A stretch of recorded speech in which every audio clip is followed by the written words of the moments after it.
क्यों हो रहे हो? बात क्या है? इतना मोहित क्यों हो रहे हो? तुमने गलती की और गलती पर तुमने मुझे क्षमा याचना भी मुझसे की। मैंने तुम्हें क्षमा भी कर डाला, फिर रहने की जिद क्यों? क्या कारण है? तब इंद्र बोला।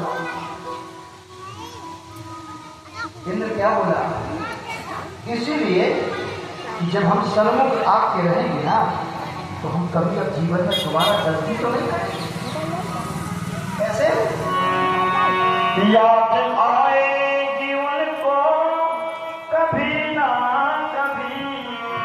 जब सामने रहेंगे तो हम गलती तो नहीं करेंगे, ये तो पक्का। लेकिन जब आपको हम पर दया आएगी ना, तो आप हम पर कृपा करते रहोगे। याद आएगी उनको। वो तो ठीक है, अपनी जगह है। गलती तो हम मनुष्यों से हो ही जाती है। क्यों?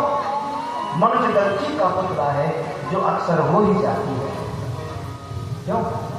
मनुष्य गलती का पुतला है जो अक्सर हो ही जाती है।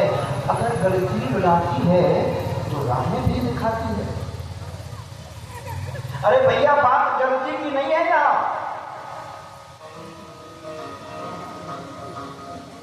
तो किस बात की है महाराज? बात इस बात की है कि जैसे कोई रास्ते चल रहा है और रास्ते चलते चलते कीचड़ में गिर गया, तो क्या उठने का भी प्रयास नहीं करेगा?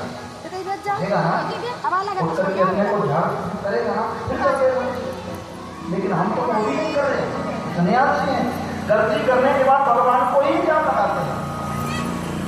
गलती करने के बाद भगवान को ही दोष देते हैं। नहीं देते। एक बार एक यात्री यात्रा कर रहा था, लेकिन जैसे ही भजन करने बैठा तो जामुन का एक फल उसके ऊपर गिरा। ऊपर देखा हम सोचते थे कि हम ही में बुद्धि नहीं है। कभी कभी तो भगवान भी बेबुद्धि का काम करता है। क्यों? इतना बड़ा पेड़, इतना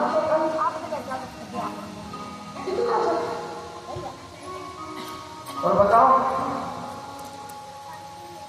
छोटी सी जो पतली सी जो एक बेल रहती है, उसको इतना बड़ा कद्दू लटका दिया, बोझना झेल पाए, जिसमें बल ही नहीं है, जिसमें आंखें ही नहीं है, हड्डी नहीं है, और उस बेल पर बड़ा सा कद्दू धर दिया, उतना बड़े पेड़ पर इतना सा फल लगा दिया। ये देख लो, बढ़ रहे कहते थे फल, ऐसे कहते कहते सो गया।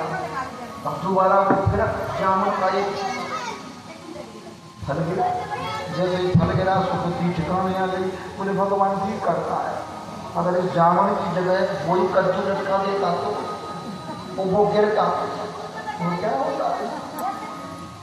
तो कभी कभी गलती करना ठीक है, गलती हो जाती है, लेकिन हम गलती के बावजूद भगवान को दोष दें, भगवान को अपराधी मान बैठे, भगवान से ही बार बार विनती करें और उनको दोष दे करके अपना जीवन जिए।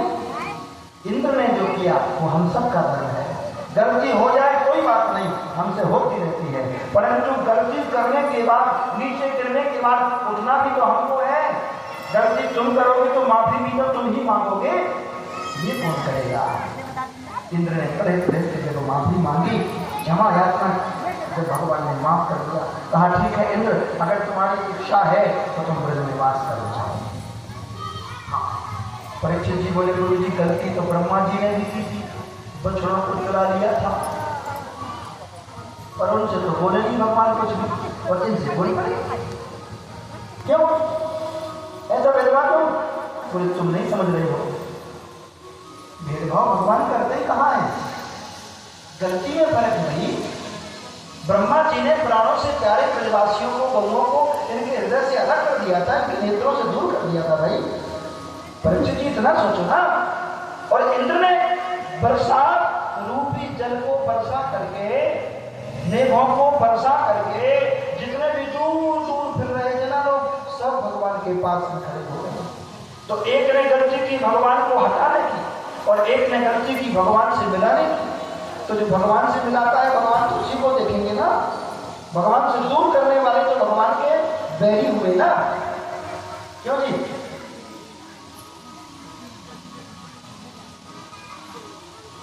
भगवान तो स्वयं कहते हैं जो भक्त का अपराधी है वो मेरा पहले है। ब्रह्म वैवर्त पुराण में श्रद्धा पूर्वक लिखा है, जिसका विनाश पास में आता है सबसे पहले उसके मुख पे ब्राह्मणों की बुराई चालू होती है। बोल रहा है जिसका विनाश निकट आता है वो भागवत की बुराई